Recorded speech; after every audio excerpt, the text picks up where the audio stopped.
I'm here with Steve from Rolling Wheels Bike Shop in Sarasota, Florida.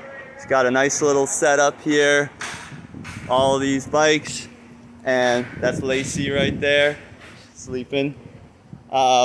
Steve just hooked me up with this awesome Motobecane bike with all the he put all these add-ons and everything. Steve, what can you tell us about this bike and about your shop? Well, we started out helping people with affordability. I was like everybody else. I needed a bike and I couldn't afford the prices. We started out going online and helping people with, here's a shop, Bikes Direct online. They do direct to the consumer. The Motobecane, awesome bike. I always like to say we can offer twice the bike for half the price because on this bike you have a carbon fiber front fork. You won't find that on a bike until $1,200–1,300. This has a SRAM GX 3x10 30-speed driveline. A GX is actually a pro level derailleur. Again, you're not going to find a bike, of this magnitude until, $1,300–1,500. It runs an FSA crankset, so with the 30 speed, you actually have a really wide range of gearing. The other thing I liked is it actually has hydraulic disc brakes, not just disc brakes, but hydraulic disc brakes. A lot of those on the front. So it's hydraulic, just like what a car is. Yeah. And then you have a 700X40 tire, real nice, little bit wider, smoother when you go down the road, a little bit more. It's going to eat up some bumps, do well with the rocks, and you were able to get into this at a crazy awesome deal. And again, anything like this would have been $1,300–1,500. So you were able then to do what? Get the things you needed. Yeah. You wanted a light. You didn't just get any light.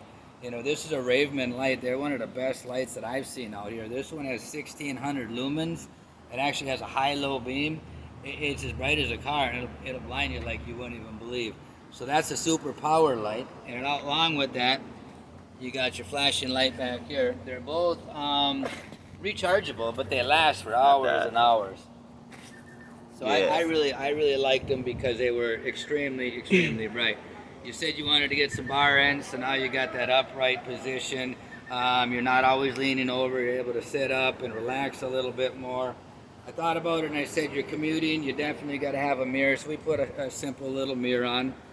But this one, I always like this. Rock Brothers, you can get them on eBay as an affordable bag. You go to a lot of bike shops and you're going to pay a whole lot of money for something you don't have to, pay. You can get these anywhere $20 to $30, but you put your phone right in here, and as you're going, you can run your apps, you can see everything, you can hold your belongings in here.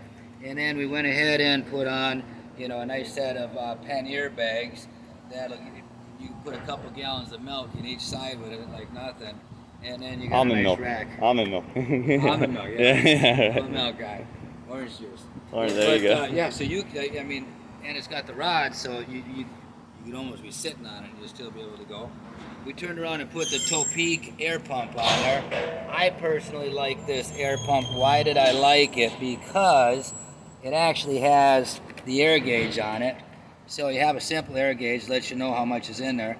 It's got a smart tip, so it'll do the Presta valve and the Schrader valves. So it fits all your tires. You don't have to, try to finagle around with what's going to work or what's not going to. And then we always like the insulated polar bottles.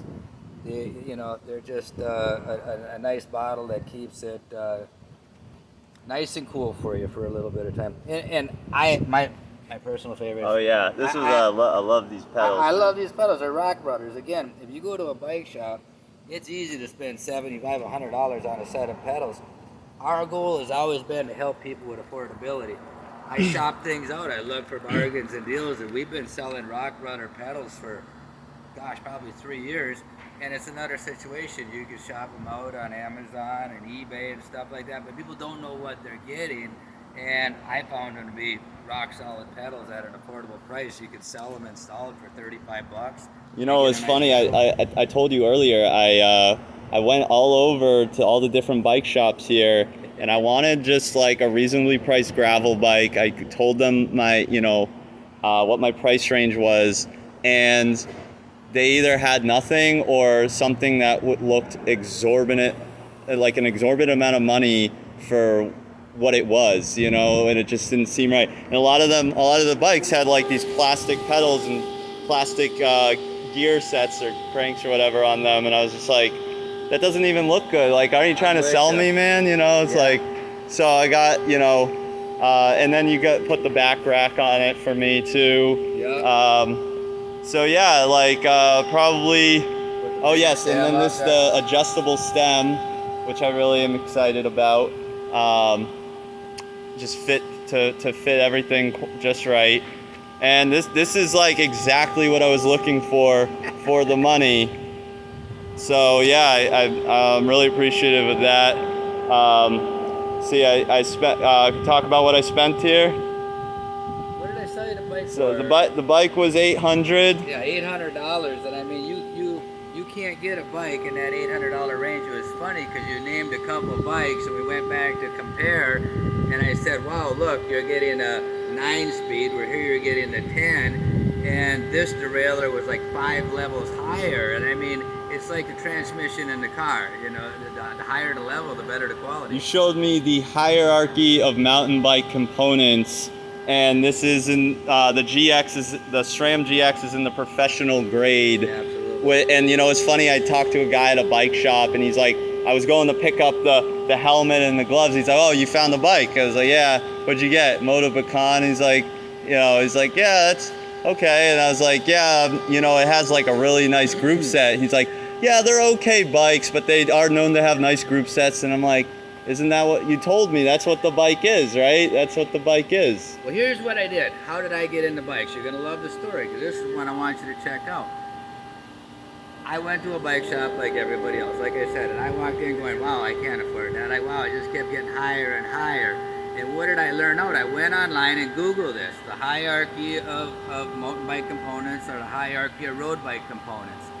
And here's the key thing. So you went into a Trek bike shop, and he told you, well, okay, they're fine. But what he doesn't know, and this is Googleable, Wikipedia will tell you that Kinneson's frame manufacturer makes 28 bicycle frames.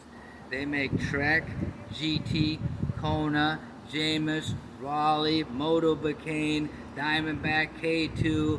The list goes on. So the same frame manufacturer that makes Trek makes Motobecane.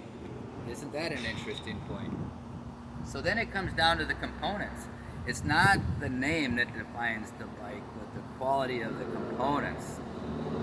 Definitely. So I wanted a gravel bike, like a nice, or something for touring, something that I could do some distance on, and I'm really excited and happy about this. Like I said, I put $800 on the stock bike, and I'm putting about $500-600 of add-ons and components here. So that to me was a really good deal, whereas stock, like something like this stock at any of those shops would have been nowhere near that. It would have been at least $2,500. And I test rode a Cannondale Slate, which was like a $3,500 bike new, and it was not anywhere near as comfortable or as fun to ride, in my opinion. So yeah, thanks, Steve. Cheers, brother. Yes, sir. That was awesome.